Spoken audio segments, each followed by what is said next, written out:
It's the middle of the week for the game. And today on the Buckeye Breakdown podcast, we take a look back at our top 5 Ohio State versus the Team Up North games in the history of this storied rivalry. Excited to bring it to you on this episode of the Buckeye Breakdown podcast. We've got the whole crew together as we cover Ohio State with our instant analysis from Ohio State. There's something that doesn't feel right. Unbelievable effort from him today. Is E.J. Liddell going to crack the first team All-Big Ten? I think he can be the guy. I'm not trying to start a quarterback controversy. He seems to have the durability. He certainly has the toughness. This is the question on a lot of people's minds here. Welcome to Buckeye Breakdown. And welcome in, everybody, to another episode of the Buckeye Breakdown podcast. Anthony Moeglin alongside my partner and former Buckeye, Kevin Woidke. And this is an episode that we're really excited to bring you. Instead of getting into the weeds of everything, instead of talking about this upcoming matchup, we all know what it means. On this episode, Kevin and I are going to take a stroll back down memory lane and pick our top 5 Michigan versus Ohio State games that we've lived through, that we were able to research and find. But Kevin, this rivalry means something special to everybody. But for you, you have a very specific and very unique experience with it, being that you did play in this game. So what is, obviously we've talked about it, it means the world to you, but are there any games, we'll get into a couple, but any memories maybe outside of your football experience that stick out to you? Well, actually, before we get started, I missed my haircut today, so that's why I'm wearing the hat. Tough day, we're done with work. But hey, I think the text was I read the schedule wrong. I fully did. I fully missed it. I thought it was at 2. It was at 1. Tough day, but yeah. We're gonna power through. I mean, it is. It's definitely, to answer your question, even though I just went on a weird tangent there. It really is a unique opportunity that I got to experience. Me and what was it, like almost 200 different over the course of my 5 years, 20 guys. You got basketball going on in the background. Forgot to turn that off. My bad. All over the place today. But you got 200 some guys. If you take out my rosters over the 5 years I was there, that I got to experience it with, and we never experienced a loss. I watched my first game with my dad, my Uncle Eric, and my brother because I wasn't traveling as a redshirt freshman, and then was lucky enough to play in every other one. So I feel cool play. And then my last game, we were beating them so bad, I got in and got to pancake their starting nose tackle. So that's my claim to fame. That's kind of where it is. Like I've been saying all week, it's different. It's special. Yeah, it's really special. And even outside of like, just, hey, I didn't play in it, but I've watched it from afar. I've been a fan of it through all time. But like, you talk to anybody around the country. You said this in one of our earlier shows this week, but you're like, hey, it doesn't matter who, what, when, where, why, but everybody knows that this game, this rivalry is the best one in all of sports. And it always stands out. Everyone's going to have it on their TV come Saturday morning at noon here. And it is really exciting. And this week specifically, man, is one that the players absolutely love. So let's take a step back here. We ranked our top 5. This was a lot of fun to do for both of us, kind of a little trip down memory lane, some that you remember being on the sidelines for, some stories that you have, and others that, hey, were well before our time as fans. So the first one that we're going to see here is the going back to 2018, a 62-39 win. I dubbed this Dwayne's Day. He went off. Dwayne Haskins comes in the big house and just absolutely tears them to shreds. And the Buckeyes get a huge 62-39 victory over the Wolverines. I mean, yeah, the people if they don't remember, we were 10 at the time. They were 4. We had Michigan North super fan Dave Portnoy in attendance saying they're going to whomp us, and then we showed out and did this. I mean, Dwayne went crazy. I think he had 396 passing yards, 6 touchdowns. Paris Campbell had about 190-ish with 2 touchdowns, and then it was the Chris Olave coming out party. I mean, he had a blocked punt for a touchdown. He had 40 yards with 2 receptions for touchdowns. It was, hey, my name's Chris Olave. I'm here to be an elite, maybe one of the best wide receivers Ohio State will see in the 2000s. But it was a lot of fun to be on that field, I was out there on field goal so many times. It was a blast.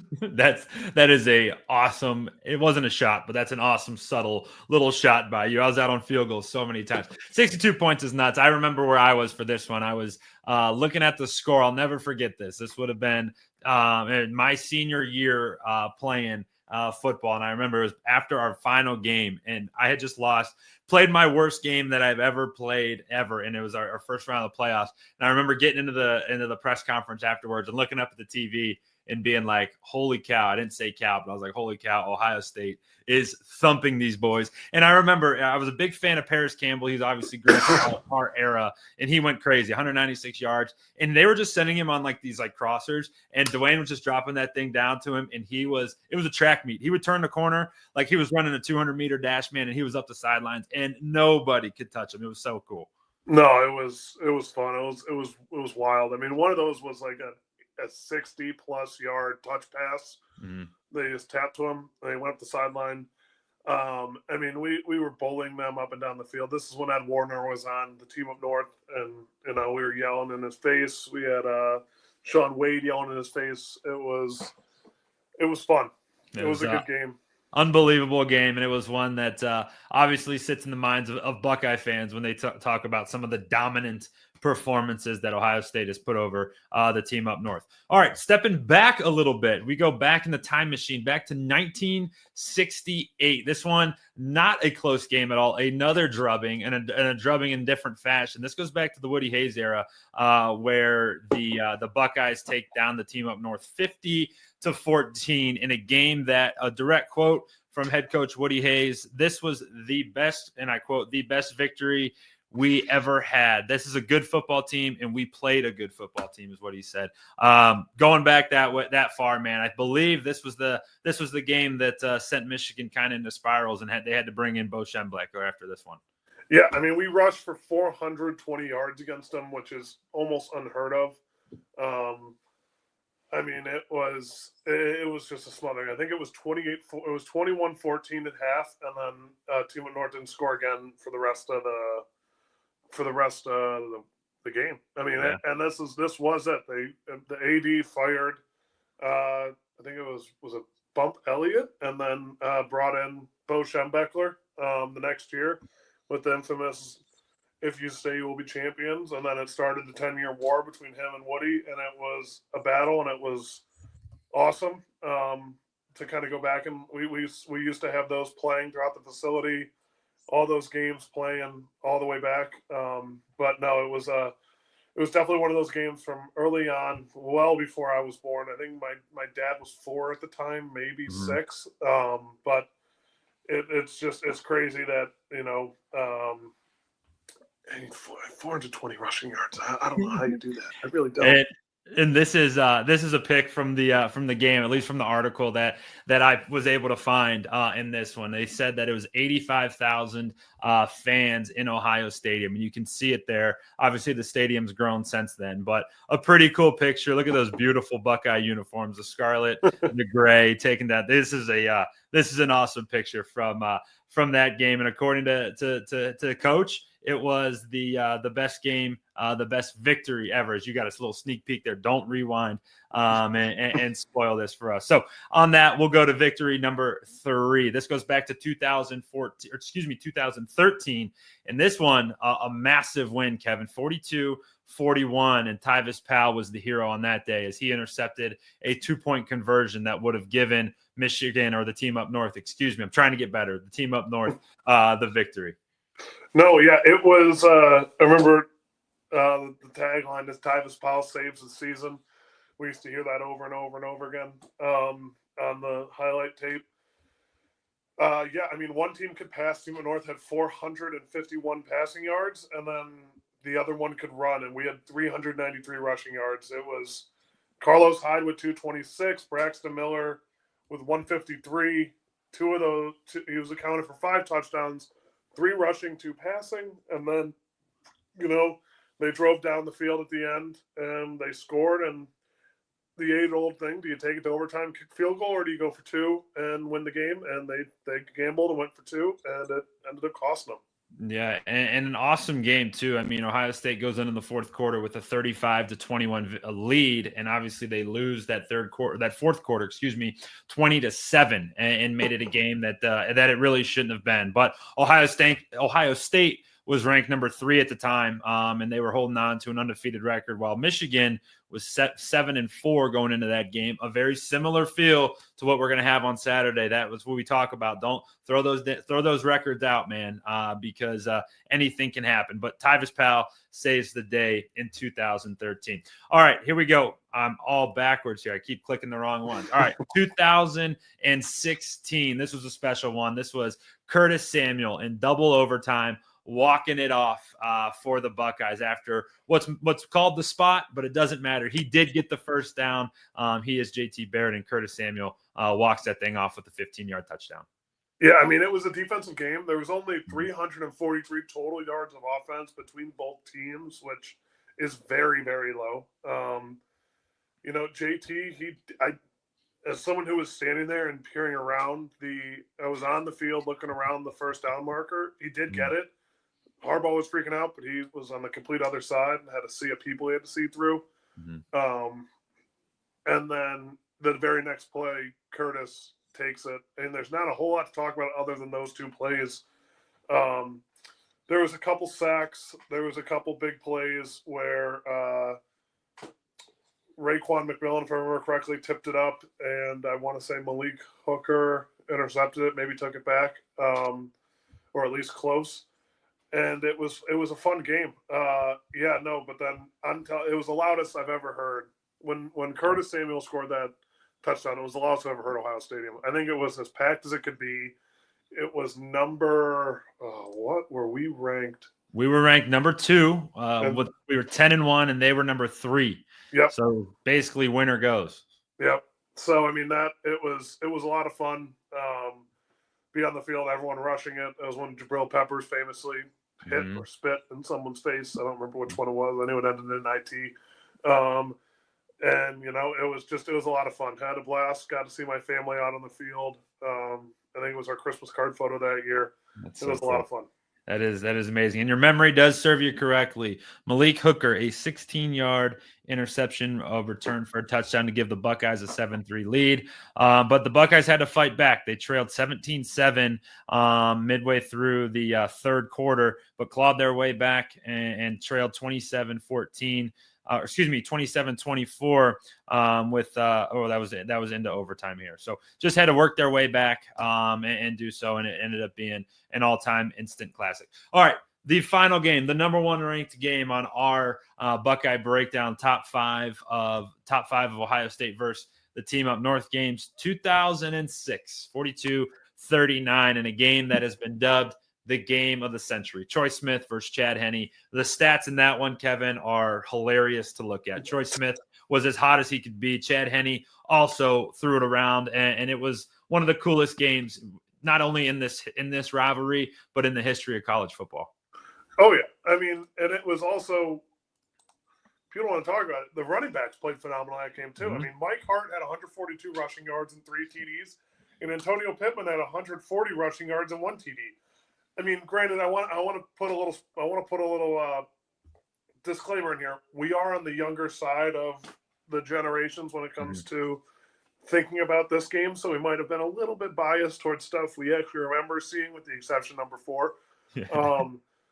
But it was a wild game. I remember a little bit of it. I remember Ted Ginn going off. I think he had almost 100 yards. He had that great catch on the sideline. It was Brian Robisky. Does that sound right? I think he played. I think he had a long touchdown in that game. They played these highlights at the facility on the Team Up North wall. It's the game, and it's just nonstop. And I want to say Brian Robisky had like a 40-yard touchdown or something, or had like a long touchdown, or I can't remember. He had a long play, and it was a blast. It might have been the next year. I don't know. I remember. No, You're dead right. Brian Robisky, a 39-yard touchdown. Yep. And he had 7 catches for 89 yards in that one. Anthony Gonzalez, former Wildcat, former Nashka, he was on the team. Do you know who also had catches in that game? Brian Hartline, 3 catches for 21 yards. There we go. So perfect. Yeah, no, it was It was the game of the century. It was 1 versus 2. We went on to play, was that year Florida or was that year LSU? 2006. Ooh, it'd have been the 2006 game. So it was the 2007 National Championship. I remember it was in Phoenix. Florida 41, Ohio State 14. Ted Ginn blew his ankle to a billion pieces on the opening kickoff because somebody jumped on him. I remember that. I was watching that in my basement. That was fun. But no, this game it will be.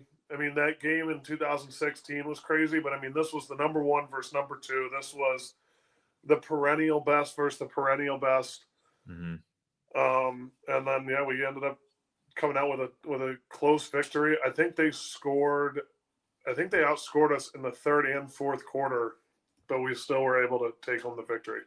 Yeah, it's a huge game, and you are right. They won the second half 25-14, and really made a huge charge in that second half. But like, dude, one of the things that's really standing out to me as you talk through some of this stuff and we relive this is like the players that were in this game are nuts. The names you have said from the early 2000s, the 60s, the late 2000s. There's NFL talent all over this field, man. It's fun to look back on. Oh yeah, I mean, I'm just thinking about that 2016 game. You had Devin Bush, you had Taco was it Devin Bush? I know you had Taco Charlton, you had Jabril Peppers, you had Jake Butt. You had that terrible quarterback. He's from who was he? The year Devin before Gardner. was who? The Devin Gardner? No. It was after him. Oh, I can't think of who it was. I'm going to look that up. I mean, you had the quarterback that played with Joey Bosa the year before. Why am I blanking on his name? He was Spate, Will Spate.